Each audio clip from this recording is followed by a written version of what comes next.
ఈ సర్వే అంచనాలు ఈ రోజు ఇప్పటికున్న పరిస్థితిని బట్టి వెల్లడవుతున్నవి. జీహెచ్ఎంసీలో పార్టీలు అభ్యర్థుల్ని ప్రకటించిన తర్వాత లేదా స్థానిక సమీకరణాలు మారితేనో అంచనాల్లో కొంతమేర మార్పు రావచ్చు. అందువల్ల NTV, Nielsen, NG mind frame తో కలిసి మరోసారి జీహెచ్ఎంసీలో సర్వే చేస్తుంది. మరో 15 రోజుల్లో తాజా సర్వేతో మళ్ళీ మీ ముందుకొస్తాం. ఇది గ్రేటర్లో గెలుపెవరిది? NTV, Nielsen, NG mind frame సర్వేలో వెల్లడైన అంశాలపై మా గౌరవ చీఫ్ ఎడిటర్ కొమ్మినేని శ్రీనివాసరావు ప్రత్యేక చర్చ అందిస్తారు.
ready. Thank you.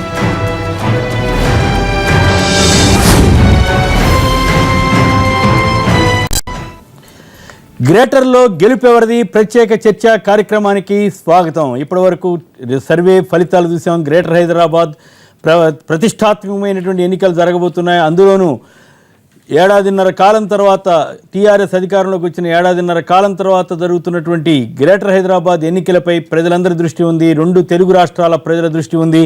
అందులో ప్రధానంగా అనూహ్యమైనటువంటి రీతిలో గతంలో అంతంత మాత్రంగానే బలం ఉన్నటువంటి టీఆర్ఎస్ అతి వేగంగా పుంజుకుని 75 నుంచి 80 సీట్లకి వచ్చే అవకాశం కనబడుతుంది. మొత్తం 150 సీట్లకు గాను టీడీపీ బీజేపీ కాంబినేషన్కి 20 నుంచి 25, కాంగ్రెస్ పార్టీకి 10 నుంచి 12 సీట్లు, ఎంఐఎం మజ్లిస్ పార్టీ మాత్రం 40 నుంచి 45 సీట్లు పాత బస్తీలో గెలుచుకునే అవకాశం కనపడతా ఉంది. ఇక ప్రభుత్వ పనితీరు కూడా బాగుందనేటువంటి శాతమే ఎక్కువగా కనపడుతోంది. యావరేజ్ 65-70% మంది బాగుందని చెబుతున్నారు. 70% మంది. అందులో కూడా కేసీఆర్ పనితీరు కూడా బాగుందని, ప్రభుత్వం కంటే కూడా కేసీఆర్ పనితీరు బాగుందన్న వారు కూడా 80%, 58% నుంచి 60% మంది కనపడుతున్నారు. అలాగే అది కూడా 70% ఉంది. ఇక గ్రేటర్ హైదరాబాద్ పనితీరు మీద కూడా రకరకాల అభిప్రాయాలు వ్యక్తం చేస్తూ ఓవరాల్గా చూస్తే కొంత అసంతృప్తి ఉన్నప్పటికీ కూడా ప్రభుత్వ పనితీరు మీద అంత అసంతృప్తి కనిపించకపోవడం అనేది ఒక ప్రత్యేకత కనపడుతోంది. వీటిలో కూడా ప్రధానంగా ఆంధ్ర ప్రాంతం నుంచి వచ్చి సెటిల్ అయినటువంటి ఎక్కువ ప్రాంతాలు ఉన్నటువంటి శరిలింగంపల్లి, రామచంద్రాపురం, కుకట్పల్లి తదితర ఏరియాల్లో అనూహ్యమైన రీతిలో టీఆర్ఎస్ పుంజుకుంది అనేటువంటి సర్వే ఫలితాలు చెబుతున్నాయి. మరి దీనిపైన మనతో మాట్లాడడానికి, వారి అభిప్రాయాలు తెలియజేయడానికి, విశ్లేషించడానికి ప్రముఖులు మనతో ఉన్నారు. వారిని పరిచయం చేసిన తర్వాత చర్చలోకి వెళదాం. ముందుగా శ్రీ పొంగులేటి సుధాకర్ రెడ్డి గారు, కాంగ్రెస్ పార్టీ సీనియర్ నేత, శాసనమండలి సభ్యులు, యువజన కాంగ్రెస్ ఉమ్మడి రాష్ట్ర అధ్యక్షులుగా కూడా పనిచేసినటువంటి అనుభవశాలి.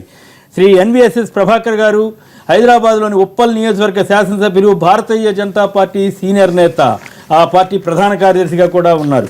డాక్టర్ నాగేశ్వర గారు, హన్స్ ఇండియా ప్రధాన సంపాదకులు, ప్రముఖ విశ్లేషకులు, శాసనమండలి మాజీ సభ్యులు. ఇక శ్రీ పల్లా రాజేశ్వరరెడ్డి గారు, టీఆర్ఎస్ సీనియర్ నేత, రాష్ట్ర సమన్వయకర్త కూడా, శాసనమండలి సభ్యులు కూడా. ఇక ముందుగా డాక్టర్ నాగేశ్వర గారు ఈ ఫలితాల మీద అందరూ ఇనీషియల్ రియాక్షన్ చూసిన తర్వాత ఇష్యూస్లోకి వెళదాం. ముందుగా డాక్టర్ నాగేశ్వర గారు. ఓకే, హేతువాది భగవంతుని ఇలా ప్రార్థిస్తూ తన హేతువాద దృక్పథాన్ని బ్రాకెట్లో పెట్టి ఇలా ప్రార్థించాడట. ఓ భగవంతుడా, బ్రాకెట్లో భగవంతుడు అనేవాడు ఉంటే, నా ఆత్మను బ్రాకెట్లో ఆత్మ అనేది ఉంటే కాపాడండి అని. అందువల్ల మీ సర్వే ఫలితాలు బ్రాకెట్లో నిజమే అయితే దానికి అనేక కారణాలు ఉన్నాయి. ఒకటి, ఇందులో ఆశ్చర్యపడాల్సిన నిజమేనే మేమైతే నమ్ముతున్నాం. మీరు నమ్మతారు కదా, మీరు నమ్మచ్చు. అంటే మీకేమైనా డౌట్ ఉందా? నాకు డౌట్ ఉన్నా ఉండకపోయినా మీరు నమ్మిన దాన్ని అన్నిటిని నేను ఎండార్స్ చేయలేం కదా. నిజమే అయితే ఇప్పుడు నమ్మడం కూడా పెట్టక్కర్లేదు. Let me tell you, I believe in science, not in faith. జరిగింది సార్. కావచ్చు సార్, నేను ఏమంటాను, నీ దాన్ని తప్పని అనలేదు కదా. నీ తప్పని నేను అనలేదు. ఒకవేళ వినేవాళ్ళకి డౌట్ఫుల్ ఫీలింగ్ రాకుండా కోసం నా వంతు కృషి నా జాగ్రత్త నా జాగ్రత్త నేను కూడా తీసుకున్నాను. నా పాయింట్ ఏంటంటే, నేను జరపని సర్వే పైన సాధికారికంగా నేను సమర్థించలేను. ఆ ఫలితాలను అట్లని చెప్పి నేను కొట్టిపారేయడం లేదు, అది నా పని కాదు. సో కారణాలు విశ్లేషించడమే తప్ప క్వాంటిఫై చేసే పని నాది కాదు. సీట్లు వస్తాయి, అన్ని సీట్లు వస్తాయని. ఒకవేళ ఎందుకంటే మనం ఒక పాయింట్ కూడా అర్థం చేసుకోవాలి. ఈ 2014 లోక్సభ ఎన్నికల్లో కూడా టీఆర్ఎస్కు గణనీయమైన ఓటింగ్ వచ్చింది. హైదరాబాద్లో సీట్లు రాకపోవచ్చు. మీరు మల్కాజ్గిరిలో 2వ పొజిషన్లో ఉన్నారు, చాలా కొద్ది మాటి ఓట్లతోనే ఓడిపోయారు. అలాగే సికింద్రాబాద్ నియోజకవర్గం, హైదరాబాద్ మీరు మొత్తం తీసుకుంటే పోటాపోటీకి వచ్చాయి. టీడీపీ బీజేపీకి సీట్లు రావచ్చు, కానీ టీఆర్ఎస్కు ఓట్లు గణనీయంగా వచ్చాయి. అందువల్ల ఇది రెండవది, సికింద్రాబాద్ కంటోన్మెంట్ బోర్డు 2014 ఎన్నికల తర్వాత వచ్చిన పొలిటికల్ ఇంజనీరింగ్, ఈ పొలిటికల్ ఇంజనీరింగ్ తర్వాత వచ్చినటువంటి ఎలక్షన్స్, ఆ ఎలక్షన్లో టీఆర్ఎస్ గెలిచింది.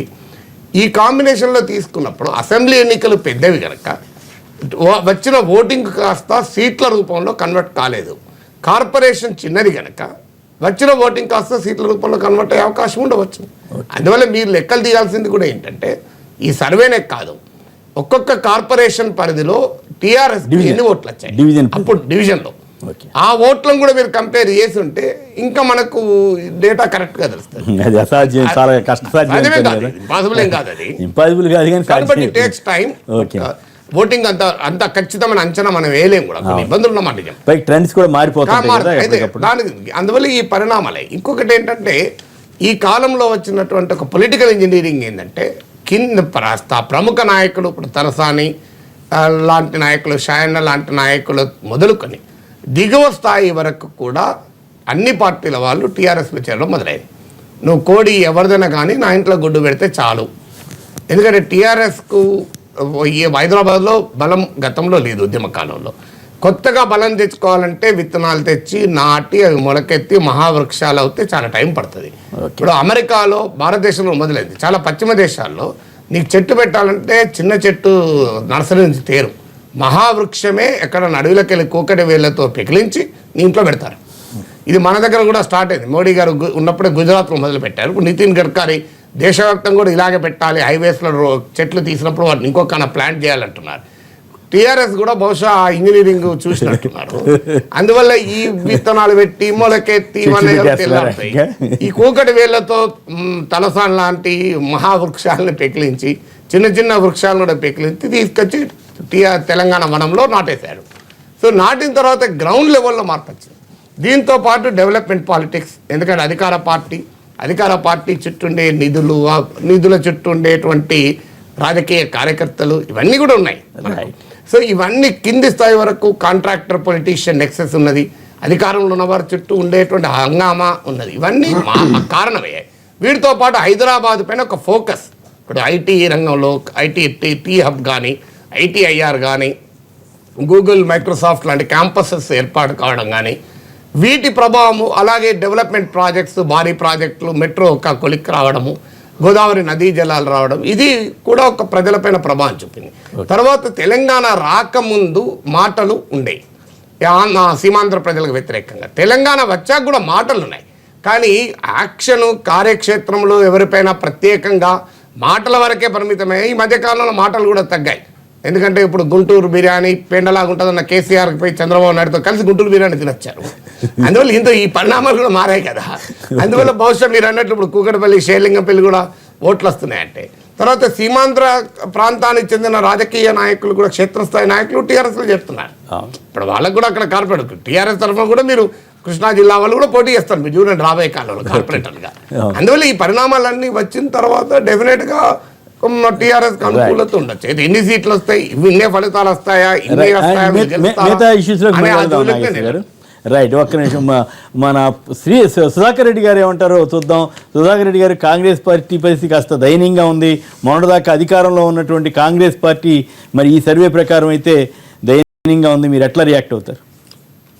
కొమ్మినేని గారు, మీ టీవీ ద్వారా 2016 సంవత్సరానికి మంచి శుభాకాంక్షలు చెబుతూ రాష్ట్రం, దేశం బాగుండాలని, ఎస్పెషల్లీ రాష్ట్రంలో ప్రజాస్వామ్యబద్ధంగా పరిపాలన జరుగుద్దని, గతంలో అప్రజాస్వామ్యంగా అనేక రకాలుగా జరిగింది 2015లో, ఆ రకంగా జరగదని, ప్రజలకు ఇచ్చిన హామీలు నెరవేరుస్తారని ఆశిస్తూ నిజమైనటువంటి బాట పరిపాలన జరుగుద్దని మొట్టమొదటి శుభాకాంక్షలు తెలియజేస్తాను. ఇకపోతే ఈ సర్వే ఇష్యూలో ఇది ప్రీమెచ్యూర్ సర్వే నాకు తెలిసి. అంటే నేను సర్వే యొక్క క్రెడెన్షియల్స్ని కానీ, శాస్త్రీయతను కానీ ఇంకో రకంగా నేను కామెంట్ చేయటం కాదు, కానీ డివిజన్లు కాలేదు, ఎక్కడ కూడా రిజర్వేషన్ ఫైనల్ కాలే. యాక్టివిటీ పొలిటికల్ పార్టీస్ అంతా కూడా తమ అస్త్రశస్త్రాలని, అంటే మేము మా కాలంలో ఏం చేసినాం, ప్రజల దగ్గర మమేకం, ఒక ఫేజ్ కాంగ్రెస్ పార్టీ కంప్లీట్ చేసింది. ఇప్పుడు మీరు అన్నట్టు పొలిటికల్ ఇంజనీరింగ్ చాలా ఫాస్ట్గా, అడ్వాన్స్గా, గల్లీ మే క్యా హై అంటే అంత తెరాస కనపడేటట్టు వాళ్ళకు ఉన్నటువంటి మెకానిజం. అట్లా బ్రాండ్ హైదరాబాద్ సినిమా చూపిస్తున్నారు. బంగారు తెలంగాణ సినిమా నిన్నటిదాకా జరిగింది, అది మొత్తం ఓవరాల్ రాష్ట్రం. సరే, బ్రాండ్ హైదరాబాద్ సినిమాలో ఈ రకమైనటువంటి ఇంప్రెషన్ రావడం సహజం. వాస్తవాలు, వాస్తవికత దృష్టితో కాంగ్రెస్ 10 సంవత్సరాలు ఏం చేసినాం, ఎలా చేసినాం, అవన్నీ కూడా ఫిగర్స్, ఫ్యాక్ట్స్ నెక్స్ట్ దాంట్లో నేను చెప్తాను.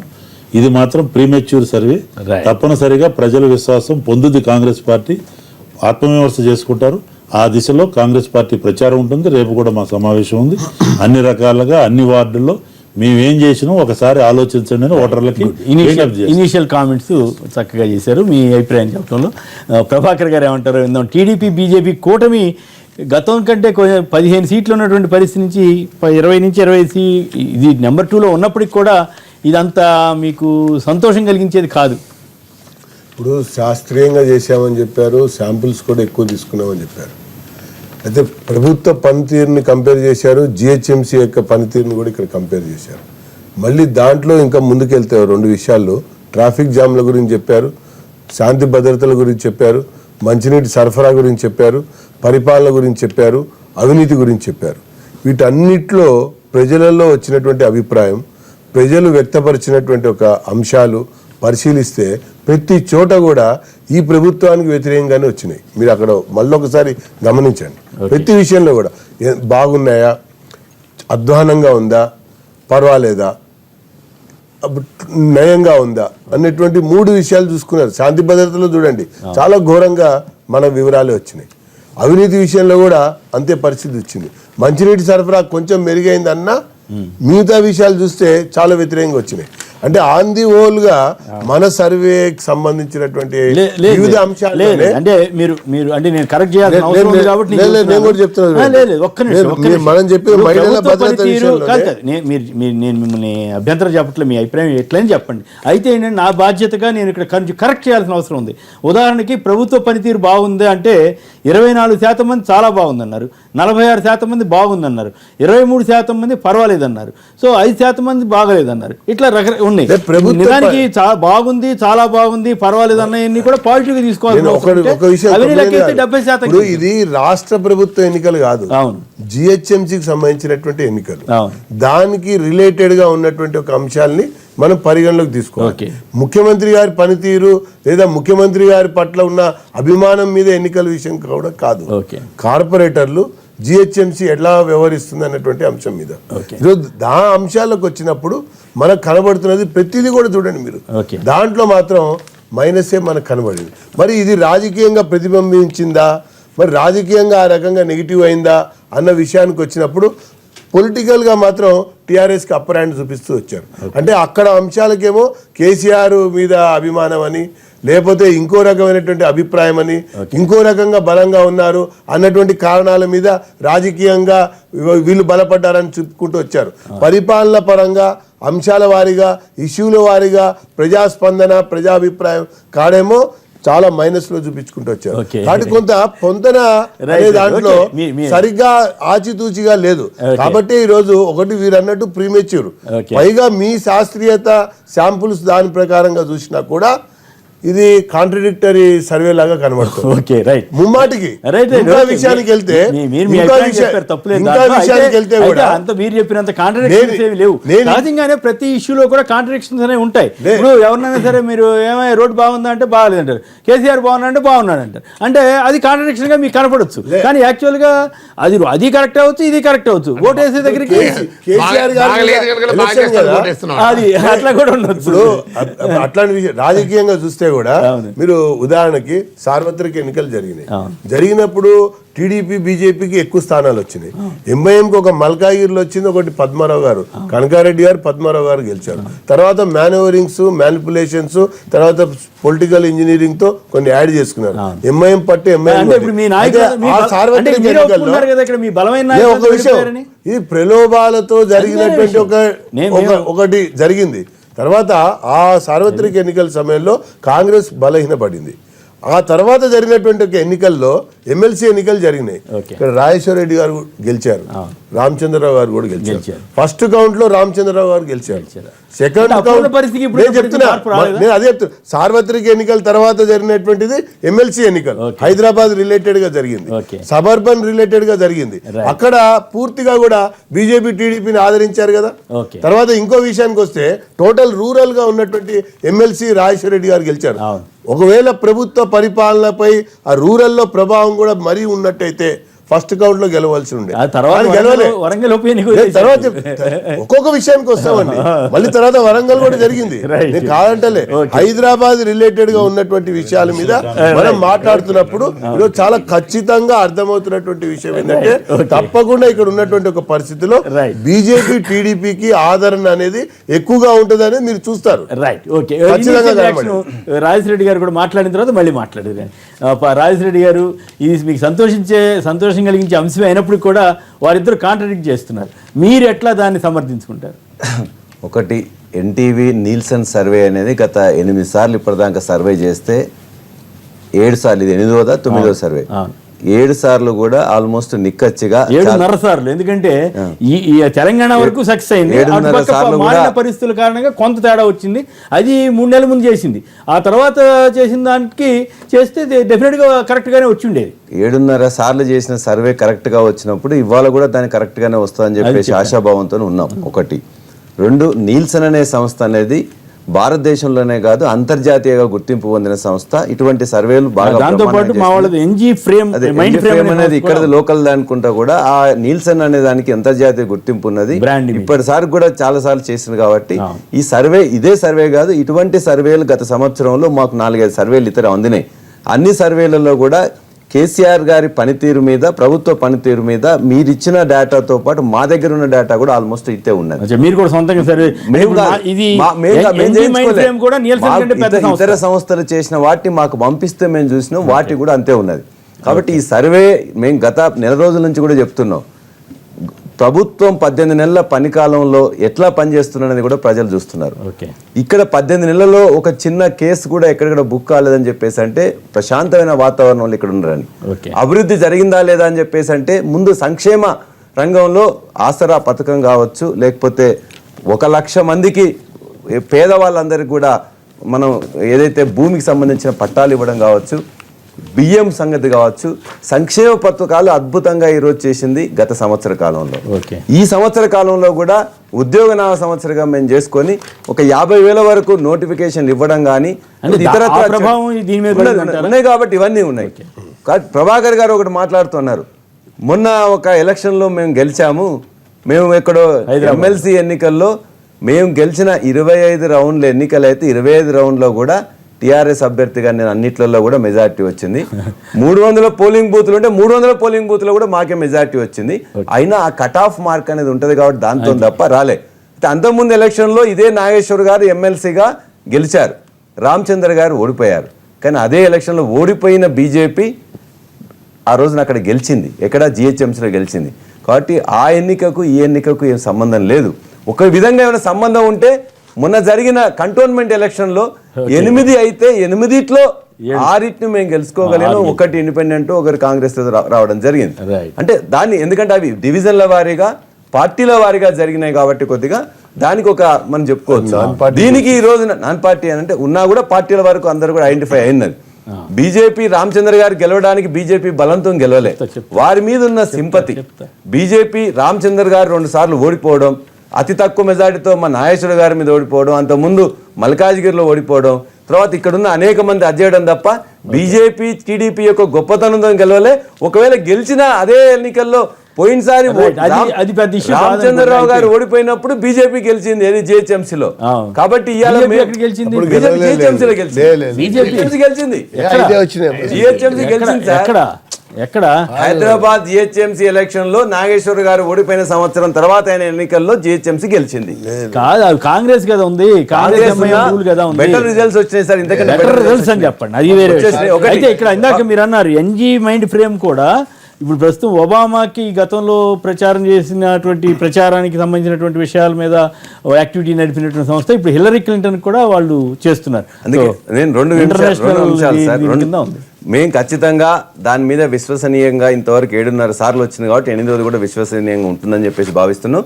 మా అంచనాలు కూడా ఇంతకంటే బెటర్గానే ఉన్నాయి. ఈ రోజున మిగతా పార్టీలన్నిటికీ కూడా సింగిల్ డిజిట్ వస్తానే దాంతో గత 15 సింగిల్ డిజిట్ టీడీపీ బీజేపీకి డబుల్ డిజిట్ వచ్చింది. ఒక్కొక్క పార్టీకి సింగిల్ డిజిట్ వస్తా అని చెప్పేసి ఆ ఇద్దరు కలిపి డబుల్ డిజిట్ రావచ్చు. ఎందుకంటే ఉన్న అంశాలను మనం ఇవాళ సంక్షేమ రంగంలో ఏ విధంగా చేసినాం, మిగతా అభివృద్ధి రంగంలో ఏ విధంగా చేస్తున్నాం, అవినీతి అనేది ప్రభుత్వంలో అనేది కానరాకుండా ఉన్నది. కాబట్టి ఖచ్చితంగా కేసీఆర్ గారు 18 నెలల అభివృద్ధి అనేది ఒక తెలంగాణ వచ్చిన తర్వాత తెలంగాణ మన కోసం వచ్చిందని ప్రజలందరూ కూడా నమ్ముతున్నారు. హైదరాబాద్ ప్రజలందరూ కూడా సడన్ గా హైదరాబాద్ లో అంతకుముందు టీఆర్ఎస్ అసలు హోల్డే లేదు కదా, ఇప్పుడు సడన్ గా ఎందుకు ఇంత మార్పు తీసుకురాగలిగారు అనే గత సంవత్సరన్నర కాలంలో మేము చేస్తున్న సంక్షేమ కార్యక్రమాలు ప్రజలందరికీ చేరడం, శాంతి భద్రతలు కానీ మిగతా కానీ అభివృద్ధి కావడం అని అవన్నీ తర్వాత ఇబ్బంది లేకుండా ఉండడం. అంతకుముందు వాళ్ళు ప్రచారం చేస్తున్నారు, బీజేపీ కానీ టీడీపీ ప్రచారం చేస్తున్నప్పుడు ఇక్కడ మీ అందరిని ఎలా కొడతారు, ఇక్కడ అందరూ కూడా మీరు ఉండడానికి లేదు, ఐటీ సెక్టర్ మొత్తం పోతుంది అని. కరెంట్ అండి ఒక చిన్న ఇష్యూ తీసుకుంటే కరెంటు గత సంవత్సరాల కింద ఎట్లా ఉన్నది ఇవాళ ఎట్లా ఉన్నది చూడండి. ఒక అపార్ట్మెంట్ ఎగ్జాంపుల్ తీసుకున్నా 3 లేక 4 గంటల అపార్ట్మెంట్ వాళ్ళు జనరేటర్ పెట్టుకొని సంవత్సరానికి ఒక్కొక్క ఫ్యామిలీ వాళ్ళు 10,000 రూపాయలు పెట్టాల్సి వచ్చేది. ఇవాళ వాళ్ళు రిలీఫ్ పొందారు.